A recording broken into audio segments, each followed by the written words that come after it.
아멘. 우리 성경 교독합니다. 오늘 말씀은 출애굽기 4장입니다.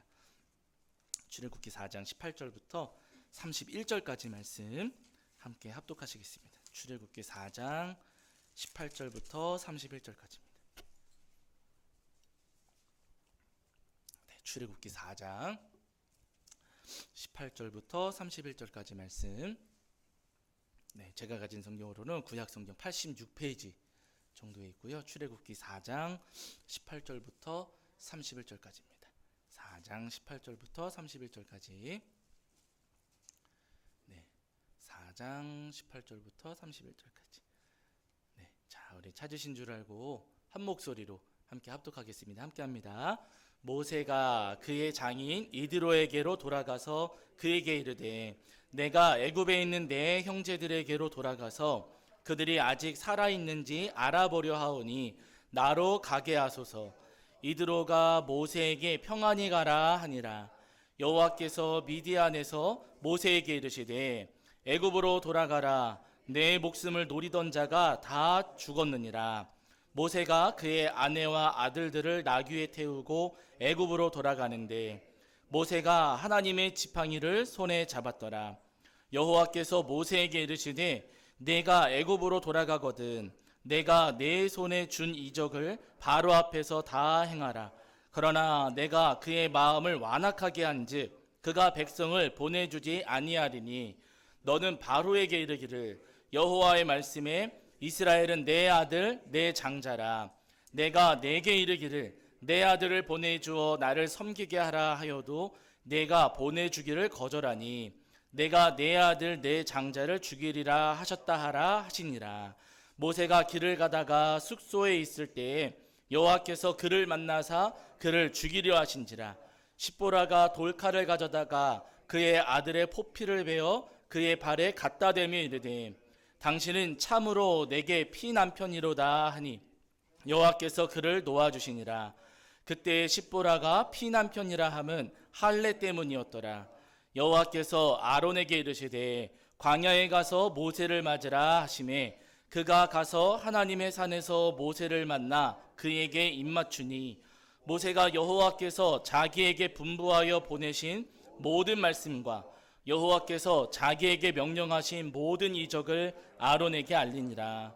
모세와 아론이 가서 이스라엘 자손의 모든 장로를 모으고 아론이 여호와께서 모세에게 이르신 모든 말씀을 전하고 그 백성 앞에서 이적을 행하니 백성이 믿으며 여호와께서 이스라엘 자손을 찾으시고 그들의 고난을 살피셨다함을 듣고 머리 쓰고 경배하였더라. 아멘. 우리 자리에 앉으시겠습니다. 여러분 한 주간 평안하셨지요?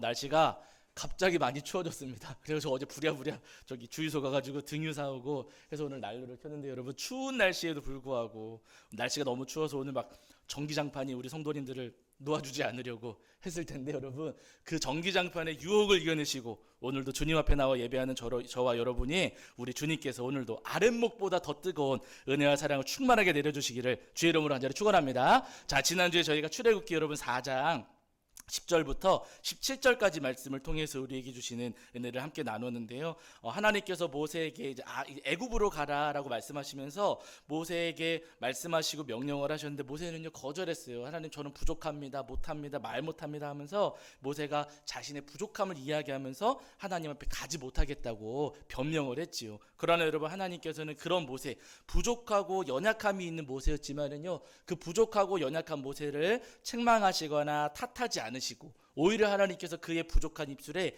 말씀을 넣어주시겠다, 아론도 붙여주시겠다 하시면서 모세에게 오히려 하나님께서 더 크게 일하시고 역사하시겠노라 분명히 말씀하셨습니다. 여러분, 하나님께서는요 우리의 연약함과 우리의 부족함을 탓하시고 손가락질하시는 주님이 아니시라 우리가 약할 때 우리에게 강함이 되시는 주님이십니다. 나의 약함을 채워주시고 나의 모자람을 살펴주시는 주님이시라는 거예요. 바라기는 여러분, 우리와 함께 하시면서 나의 약할 때, 내가 약할 때 오히려 강하게 역사하실 우리 주님을 소망하시면서 하루하루를 믿음으로 승리하시는 저와 여러분이 되기를 주의 이름으로 간절히 축원합니다. 자, 이제 오늘은 그 뒤에 이어지는 출애굽기 4장 18절부터 31절까지 말씀을 통해서 우리에게 주시는 은혜를 나누려고 하는데, 여러분 드디어 이제 모세가 하나님 말씀에 애굽으로 가라고 하시는 하나님 말씀에 순종해서 애굽으로 가게 됩니다. 먼저는 장인어른이었던 이드로를 찾아가서 이야기를 해요. 제가 이제 애굽으로 가야겠습니다. 돌아가야겠습니다. 라고 말하니까 감사하게도 장인어른께서 모세에게 가라고 흔쾌히 이제 허락을 해줬습니다. 그래가지고 모세가 애굽으로 내려가게 되는데, 애굽으로 돌아가는 모세에게 하나님께서 다시 한번 찾아오셔가지고 말씀하세요. 오늘 말씀 보시면은 18절이 아니고요. 그 뒤에 여러분 보시면은요. 자, 어디 보시냐면은 그 아랫부분 이렇게 보시면은요. 하나님께서 모세를 죽이려고 하는 자들을 다 죽이셨다고 하나님께서 말씀을 하세요. 그 전에 모세가 애굽을 떠나올 때 그때 모세를 죽이려고 했던 사람들이 있었잖아요. 그 사람들을 하나님께서 다 죽이셨다고 말씀을 하시고, 그리고 여러분 23절 같은데 이런 데 말씀을 보시면은요. 하나님께서 나중에는 누구까지 죽이신다고 말씀하세요? 장자, 바로의 장자들, 애굽의 장자들까지도 죽이시겠다고 하십니다. 왜냐하면은 바로가, 이스라엘 백성들은 하나님의 장자인데 하나님의 장자를 바로가 내보내주지 않았기 때문에, 바로가 하나님의 장자를 괴롭혔기 때문에 하나님께서도 바로의 장자를 치시겠다고 아주 무섭게 말씀을 하세요. 모세를 죽이려고 했던 사람들은 죽었고, 그리고 이스라엘 백성들을 괴롭히는 바로의 아들들은 어떻게 하신다고요? 죽이시겠다고. 지금 죽음에 대한 말씀이 앞에 2번 나왔습니다. 그런데 모세에 대한 죽음은 아니었고요. 모세를 괴롭히던 자들을 죽이시겠다고 말씀하시고, 그리고 이스라엘 백성들을 괴롭히던 자들을 하나님께서 치시겠다고 아주 무섭게 말씀하셨어요. 그러니까 여러분, 모세 입장에서는 굉장히 위로가 되고 위안이 되는 말씀을 하나님께서 들려주신 겁니다. 근데 중요한 것은, 그렇게 모세를 괴롭히던 자들은, 모세를 죽이려고 했던 자들을 하나님께서 죽이셨고, 이스라엘 백성들을 괴롭히는 그 바로의 아들을 하나님께서 치시겠다고 약속하셨는데, 그 이어지는 말씀 보세요. 여러분, 여기가 중요합니다. 24절입니다. 24절. 자, 출애굽기 4장 24절입니다. 자, 출애굽기 4장 24절. 자, 읽겠습니다. 함께합니다. 시작. 모세가 길을 가다가 숙소에 있을 때에 여호와께서 그를 만나사 그를 죽이려 하신지라. 아멘. 이렇게 말씀하세요. 모세가 지금 애굽으로 가고 있었습니다.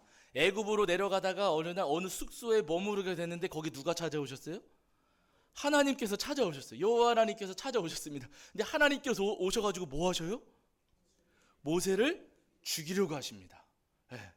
아니, 앞에서는 모세를 죽이려고 했던 사람들은 다 죽었다라고 하셨고, 이스라엘 백성도 괴롭히는 바로의 아들을 하나님께서 죽이시겠다고 약속하셨는데, 근데 24절에 오셔서는 하나님께서 오히려 지금 모세를 죽이려고 하신다는 거예요. 여러분, 이 말씀이 굉장히 우리에게 우리의 마음을 힘들게 하고, 특히나 설교하는 제 입장에서는 사실 여러분, 이번 주 제가 설교 준비하면서 이번 주는 교회 오고 싶지가 않았어요. 제가 이 본문을 피해갈 수도 없고, 설교는 해야겠는데 너무 어려운 말씀을 만나가지고 이거 어떻게 해야 되나, 일주일 동안 제가 굉장히 많은 고민을 했습니다. 그리고 여러 가지 주석도 찾아보고 여러 가지 책들도 찾아봤지만은요, 사실은 이 본문에 대해서는 명쾌한 해답이 아직까지는 없어요. 그래도 하나님께서 주신 말씀이니까 이 말씀을 통해서 주신 은혜를 오늘 우리가 이제 나누려고 하는 건데요. 하나님께서 왜 모세를 죽이려고 하셨는지 사실은 잘 알 수가 없습니다. 본문에서 이유를 말씀하지 않으세요. 앞뒤의 정황을 통해서 우리가 몇 가지 유추해 볼 수는 있겠지만은요, 명쾌한 해답은 아직까지 나와 있지 않습니다. 그러나 여러분, 한 가지 오늘 우리가 이 본문을 통해서 분명하게 확인할 수 있는 것 한 가지는 있어요. 하나님께서 누구를 죽이려고 하셨다고요? 모세를 죽이려고 하셨습니다. 여러분, 모세에게 죽음이 찾아옵니까? 안 찾아옵니까? 모세에게도 죽음은 찾아옵니다. 모세의 대적들에게는 죽음이 있을까요? 없을까요?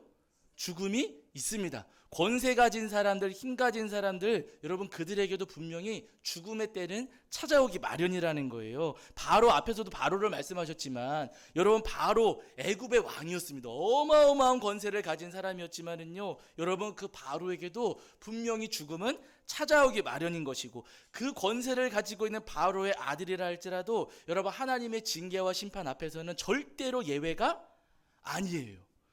돈을 어마어마하게 많이 가졌어요. 죽을까요? 안 죽을까요?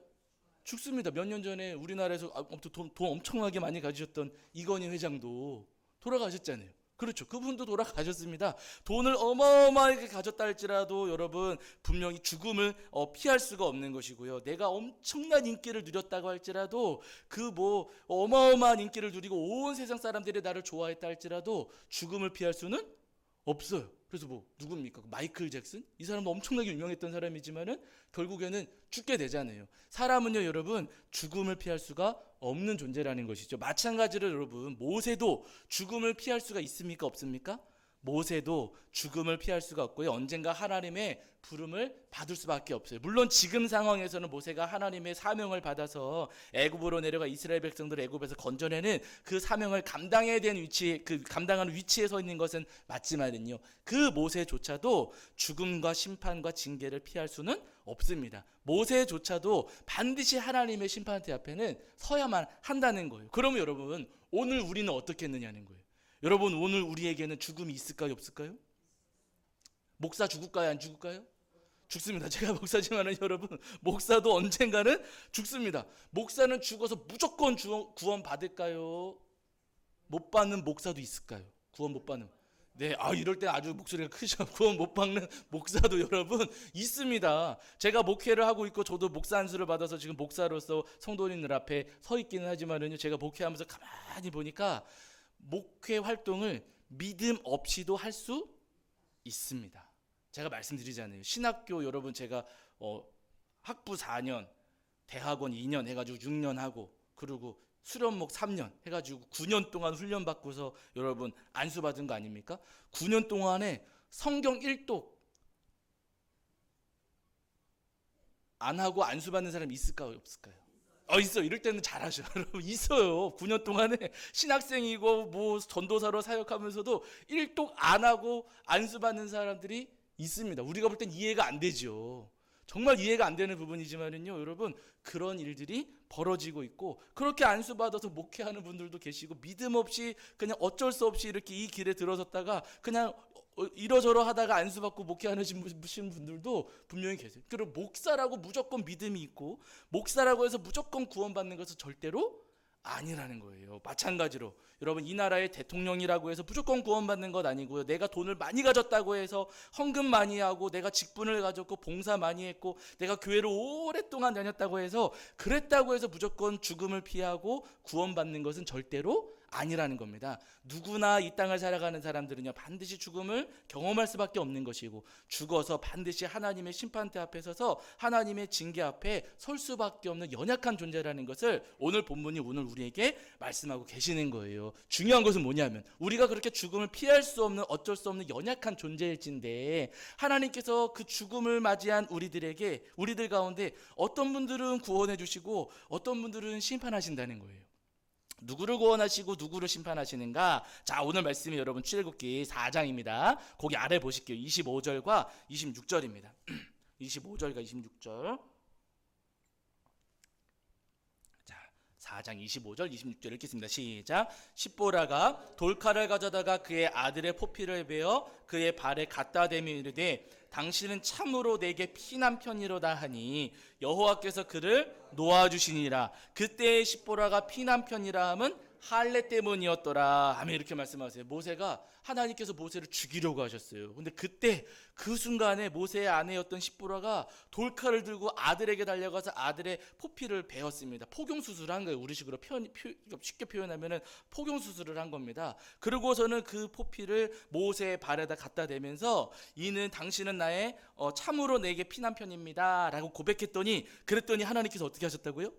여호와께서 26절에 여호와께서 그를 놓아주시니라 하시면서 모세를 살려주셨습니다. 모세가 죽을 위기에 처했는데, 죽을 수밖에 없는 상황이었는데, 할례를 행했을 때 하나님께서 모세를 놓아주시고 살려주셨다는 말씀이에요. 여러분, 할례가 무엇인가? 우리 정도는 할례에 대해서는 잘 알고 계시지만, 이 할례는 출애굽기가 아니라 창세기부터 시작된 겁니다. 아브라함 시절부터 하나님께서 아브라함에게 할례에 대해서 말씀하실 때 뭐라고 하셨냐면, 창세기 17장 11절에 제가 말씀드릴게요. 뭐라고 하시냐면은, 아브라함에게 너희는 포피를 베어라. 이것이 나와 너희 사이의 언약의 표징이니라. 이렇게 말씀하셨어요. 그러니까 할례를 행한 사람들은 누구 믿는 사람들이라고요? 나는 하나님 믿는 사람이에요. 나는 하나님만 믿을 거예요 라고 하는 그 믿음의 표시를 몸에다 새겨라 라고 하신 거예요. 할례는 믿음의 표시입니다. 나는 하나님 믿는 사람입니다 라고 하는 표시를 그렇게 할례를 행하는 것으로 표시하고 몸과 마음에 새기기를 원하셨다는 것이죠. 그러니까 여러분, 할례는 다른 것 아니라 믿음입니다. 믿음. 오늘 본문에서 지금 십보라가 할례를 행해서 아들의 할례를 행해서 지금 그 피로 지금 모세가 이제 생명을 다시 죽지 않고 죽음을 면하는 그 장면이 나와 있잖아요. 하나님께서 믿음을 통해서 믿음을 보시고 구원하시고 살려주신다라고 하는 말씀을 오늘 본문에서 우리에게 말씀해 주시고 계시는 거예요. 여러분 우리 모두가 죽음을 피할 수 없고 하나님의 심판과 징계를 피할 수 없는 연약한 존재들입니다. 그러나 여러분 우리가 하나님의 심판대 앞에 섰을 때 어떻게 그 심판대를 통과해서 구원을 받는가, 지옥을 면하고 어떻게 구원을 받는가, 여러분 다른 것 아니고 뭐가 있어야 된다고요? 믿음이 있으면 됩니다. 더 정확하게 말씀드리면요, 믿음만 있으면 우리 주님께서는 누구나 구원하시고 누구나 건져주시고 누구나 천국으로 인도해 주신다는 거예요. 여러분 돈이 많은데 믿음이 없어요. 구원 받을까요? 못 받을까요? 못 받아요. 돈이 어마어마하게 많다. 이건희 회장 그분 여러분 믿음 없으셨잖아요. 제가 알기로 불교 아주 독실한 불교 신자로 제가 알고 있는데 그분 이 땅에서는 돈이 어마어마하게 많으셨지만 구원 받으셨을까요? 못 받으셨을까요? 못 받았죠. 네, 그분 구원 못 받았습니다. 죄송하지만 믿음이 없기 때문에 구원 받을 수, 권세를 어마어마한 권세를 가졌다 할지라도 믿음이 없다면은요 구원 받을 수가 없습니다. 목사라 할지라도 믿음이 없다면 구원 받을 수가 없어요. 반대로 여러분 내가 가진 것도 없고 권세도 없고 직분도 없다 할지라도 교회를 오래 다니지 못했고 내가 뭐 십계명도 외우지 못하고 사도신경도 잘 못 외우고 주기도문도 잘 못 외울지라도 여러분 목사지만 십계명 8번째 뭐예요? 저한테 물어보시면 제가 대답할까 못할까요? 아니 못해요. 못해요. 그렇게 봐주셔서 감사하지만요 못해요. 제가 군대 있을 때 여러분 그 일과 마치면 전투화 땄거든요. 2등병 때 전투화 막 닦고 있으면 고참들이 와가지고 저를 제 군종이었으니까 특권 드리면서 저한테 물어보는 거예요. 십계명 8번째. 그럼 대답해요? 못해요? 못해요. 어버버 이러고 있으면 이거 가짜구만 이거 막 고참들이 그러 놀리고 이제하고요. 막 열심히 막 걸레 빨고 막 있으면 옆에 와가지고 야 주기도문 외워봐 막 그래요. 걸레 빨다가 주기도문 외우라는 거예요. 해요? 못해요? 아 못해요. 뭐라고 잘 못 들었습니다. 그래서 여러분 지나가는 거 어버버 하다가 여러분 못 외울 수도 있고요. 까먹을 수도 있습니다. 괜찮아요. 중요한 것은 뭐냐면 내가 잘 못 외우고 찬송가도 잘 모르고 성경 구절 어디 있는지 내가 잘 못 찾을 수는 있지만은 뭐만 있으면 된다고요? 믿음만 있으면 됩니다. 예수님께서 나를 위해 십자가를 지셨고 예수님의 그 십자가 보혈로 내 죄를 용서하셨음을 제가 믿습니다. 예수님만이 저를 구원하시는 주님이신 것을 제가 믿습니다 라고 하는 그 믿음만 있다면요 여러분 주님께서는 우리를 반드시 구원하시고 우리를 천국으로 인도해 주신다고 분명히 약속하고 계세요. 바라는 여러분 이 땅에서 모든 것을 잃어버린다 할지라도 믿음만큼은 예수님을 믿는 그 믿음만큼은 끝까지 간직하시고 지키시는 저와 여러분이 되기를 주의 이름으로 간절히 축원합니다. 우리 성도님들이 부자와 나사로의 비유를 알고 계시잖아요. 여러분 부자는 돈이 어마어마하게 많았습니다. 얼마나 돈이 많았는지 누가복음 말씀을 보면은요 자색 옷 고운 베옷을 입었다 이렇게 말씀하시거든요. 그러니까 여러분 우리식으로 표현하면 명품 옷을 매일같이 바꿔 입었던 사람이에요. 명품 옷을 매일같이 입고 살았던 사람이 이 사람이고 거기다가 먹는 음식은요 항상 잔치를 열었어요. 그러니까 아침 점심 저녁을 맨날 뷔페처럼 차려놓고 먹은 거예요. 돈이 많아요 적어요? 많아요. 돈이 어마어마하게 많은 사람이었습니다. 반대로 여러분 거지는 나사로는 거지였어요. 나사로는 입을 옷이 있습니까 없습니까? 옷도 없었고 살 집도 없고 먹을 음식조차도 없었습니다. 그래가지고 이 나사로는 먹을 게 없어가지고 그 부자가 먹고 남겨서 버린 음식물 쓰레기, 그 음식물 쓰레기를 찾아다니면서 주워 먹은 거예요. 여러분 사람 사는 꼴이 아니죠. 그 꼴이 얼마나 비참했는지 여러분 개들이 와가지고 헌대를 핥았다 그러거든요. 여러분 강아지들 뭐 이렇게 조금 상처나고 그러면 자기들 혓바닥으로 핥잖아요. 그리고 옆에 친구 강아지가 다친 것 같으면 어떻게 해요 또? 핥아주잖아요. 근데 이 강아지들이 나사로를 핥아줬다는 그럼 뭐라고 생각한 거예요 얘네들은? 그렇죠. 나사로를 강아지라고 생각을 한 거예요. 자기들 왜냐면 자기들이 먹는 그 쓰레기를 옆에서 같이 먹고 있으니까 우리 내 친구인가 해가지고 여러분 강아지들이 나사로를 그렇게 핥아준 겁니다. 강아지 같은 삶을 길바닥에서 이 나사로가 이렇게 살아왔던 거예요. 얼마나 비참합니까? 근데 그렇게 살다가 나사로가 어느 날 죽었습니다. 이 땅에서는 가진 것 아무것도 없고 너무나도 비천한 삶을 살았을지는 모르겠지만 그런데 여러분 중요한 것은 그 나사로의 마음 가운데 믿음이 있습니까 없습니까? 믿음이 있었어요. 이 땅에서 아무것도 갖지 못했지만 그 믿음만큼은 가지고 있었습니다. 그러니까 이 나사로가 죽었을 때 여러분 지옥 갔습니까? 천국 갔습니까? 천국에 들어갔잖아요. 예, 이 땅에서는 아무것도 없었지만 그 믿음을 가지고 있었기 때문에 주님께서 나사로를 구원하시고 천국으로 인도해 주셨습니다. 반대로 조금 있다가 여러분 그 부자도 죽었어요. 부자는 떵떵거리면서 좋은 옷 입고 좋은 음식 먹으면서 잘 살았지만은 그 부자에게는 믿음이 있었습니까? 없었습니까? 믿음이 없었어요. 이 부자가 죽었을 때 이 부자는 천국 갔습니까? 지옥 갔습니까? 지옥 갔거든요. 이 땅에서 모든 것을 다 가졌다 할지라도 믿음을 가지지 못했기 때문에 여러분 부자는요 죽어서 천국에 가지 못하고 지옥에 간 겁니다. 여러분 그러면은 부자가 부러우세요? 나사로가 부러우세요? 조금 부자도 조금 부럽긴 하지만 그렇죠. 조금 부럽긴 하지만은 나중을 먼 미래를 생각해서 죽음 이후에 영원한 지옥에 갈 걸 생각하면은요 당연히 나사로의 믿음이 더 소중하고 나사로의 삶이 더 부럽다는 겁니다. 여러분 우리에게 아무것도 없다 할지라도 믿음만 있다면은요 내가 정말 강아지 같은 삶을 이 땅에서 지금 나사로가 그렇게 강아지 친구들처럼 살았잖아요. 그런 삶을 산다 할지라도 나에게 믿음만 있다면은요 우리 주님 반드시 우리를 기억하시고 우리 죄를 용서해 주시고 우리를 구원하시는 주님이십니다. 바라는 여러분 구원의 유일한 조건이 되는 이 믿음을 끝까지 간직하시고 이 땅을 살아가는 동안 그 믿음을 잃어버리지 않으시는 저와 여러분이 되기를 주의 이름으로 간절히 축원합니다. 성경에 보시면 북이스라엘의 왕 가운데 아하시아라고 하는 왕이 있어요. 이 사람이 아합의 아들인데 2년 동안에 아합이 죽고 나서 2년 동안에 북이스라엘 다스렸습니다. 이 사람이 북이스라엘 다스리는 동안 어느 날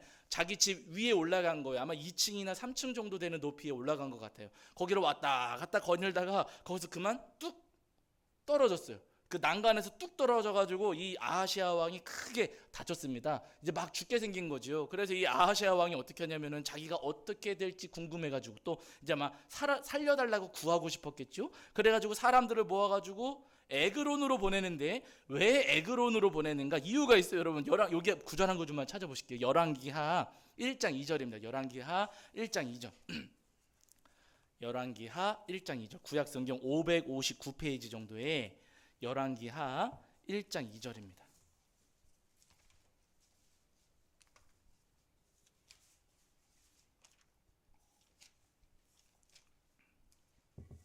열왕기하 1장 2절.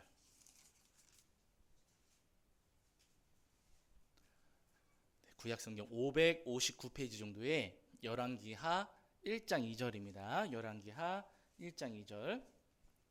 자, 열왕기하 1장 2절. 자, 우리 찾으신 줄 알고 읽겠습니다. 함께합니다. 시작. 아하시아가 사마리아에 있는 그의 다락 난간에서 떨어져 병들매 사자를 보내며 그들에게 이르되 가서 에그론의 신 바알세붑에게 이 병이 낫겠나 물어보라 하니라. 이렇게 말씀하세요. 아하시아가 에그론으로 사람을 보내는데 왜 보냈어요? 거기 에그론에 여러분 바알세붑이라고 하는 우상이 있었거든요. 그 우상한테 물어봐 달라는 거예요. 우리 식으로 이야기하면은 제가 다쳤는데 점쟁이한테 가거나요. 아니면 여기 뭐 저기 산 쪽에 뭐 저기 절 있으니까 성도님 저기 가셔갖고 절에 가셔서 부처한테 좀 물어봐 주세요라고 제가 한 거예요. 말이 돼요, 안 돼요? 말이 안 돼요. 그럼 어떻게 하셔야 되세요? 대답은 네 하고 가시면서 다시 오셔야 안 오셔요?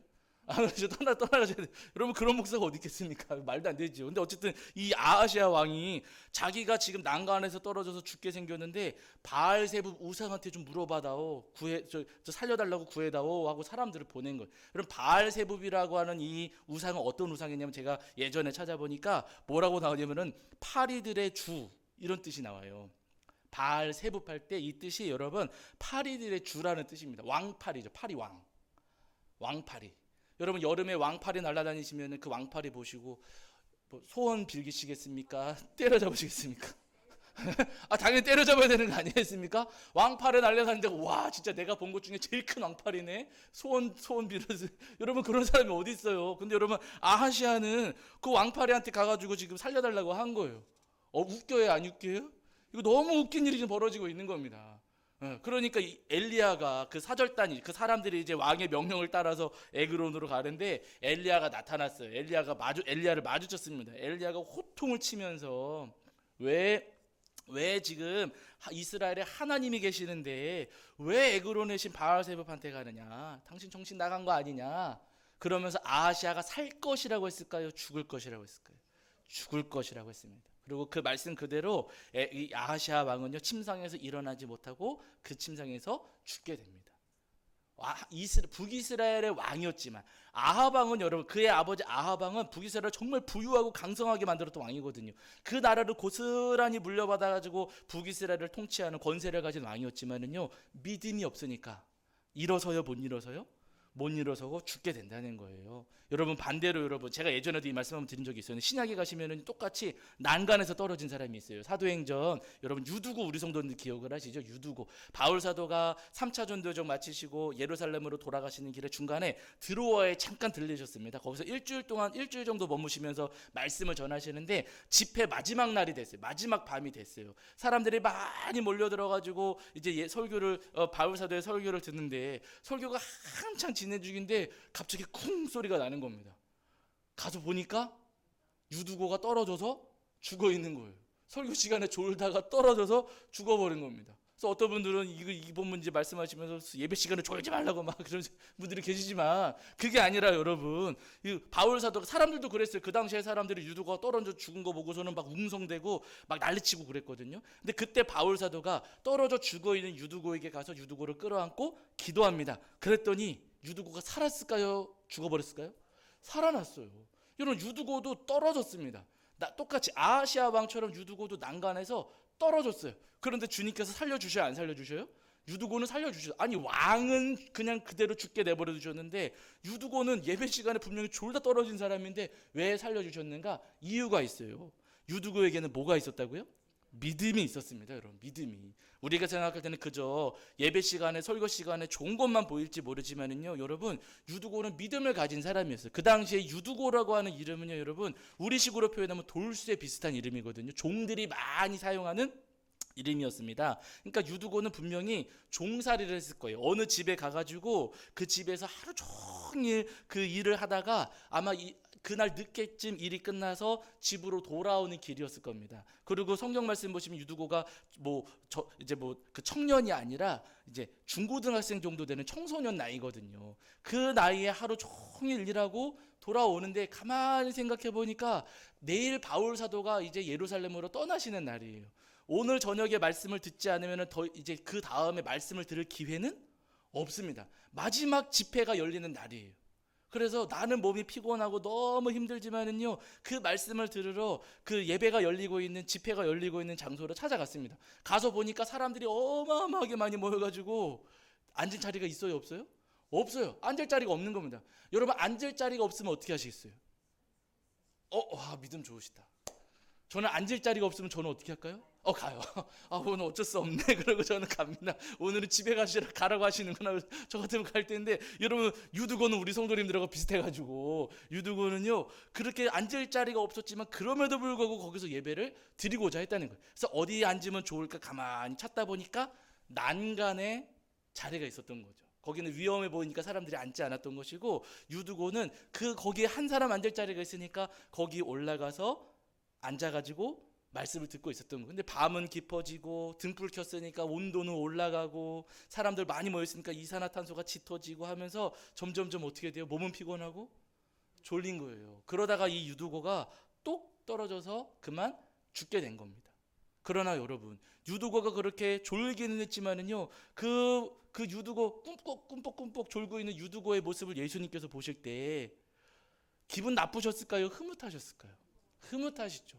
그렇게 피곤한데 그렇게 힘들었는데 그럼에도 불구하고 와서 예배드리고 말씀 듣는 그 믿음을 보실 때 예수님 마음은 너무 기쁘고 흐뭇하신 겁니다. 그래서 여러분 그 죽었던 유두고를 우리 주님께서 살려주시는 놀라운 은혜를 베풀어 주신 거예요. 여러분 우리도 마찬가지입니다. 우리에게 여러분 믿음만 있다면은요 주님께서는 우리를 살려주시고 우리를 구원하시며 우리에게 은혜를 베풀어 주십니다. 나에게 지식이 없다 할지라도 내가 돈이 없고 권세가 없고 인기가 없다 할지라도 내게 아무런 능력이 없다 할지라도 여러분 믿음만 있다면 주님은 반드시 우리를 구원하십니다. 바라는 여러분 우리 구원의 유일한 조건이 되는 그 믿음 주님께서 저의 죄를 용서하시고 십자가에서 피 흘리심으로 저의 모든 죄를 용서하시고 저를 구원하셨습니다 하는 그 믿음을 끝까지 간직하셔서 마지막 때에 주님의 심판대 앞에서 저 나사로처럼 구원의 은혜를 누리시는 저와 여러분이 되기를 주의 이름으로 간절히 축원합니다. 자, 우리 찬송합니다. 찬송가 여러분 456장입니다.